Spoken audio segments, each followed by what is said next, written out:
the last Saturday of the month, therefore it's time for another Digging Up Positivity, the place where we leave all our woes at the door and focus on the good stuff. We all know dogs really love to get them treats, and service dogs are no exception. This one goes the extra step. While remaining every bit of a loyal service dog, he drops by at a shop called Cool Dog Gear every time his owner is going out shopping, without her actually knowing this.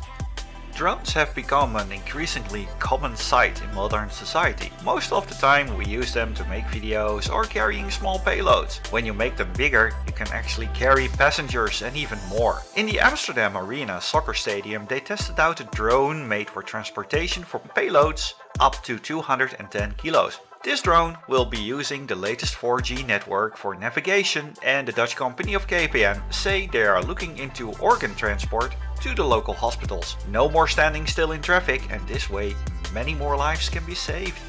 Mastiffs, pit bulls, Australian cattle dogs, they all tend to have a bit of a reputation. But when raised properly and in the care of loving people, they can turn out into the biggest of friends. As you can see here in this video, where they're in the lovely care of several ducks. Just look at them, it's love at its finest.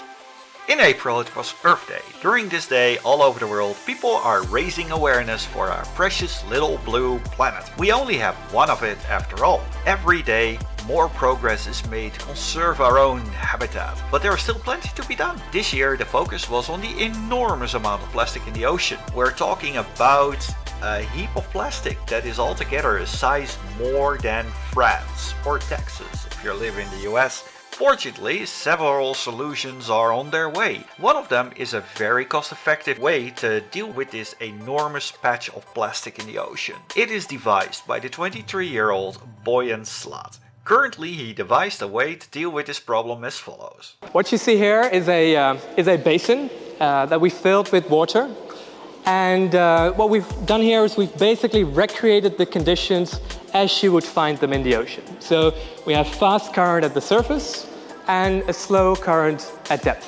To deploy a scale model of one such cleanup system, so we see an anchor here, we see a barrier at the surface, anchor at depth, connected to each other, and you see it starts to drift.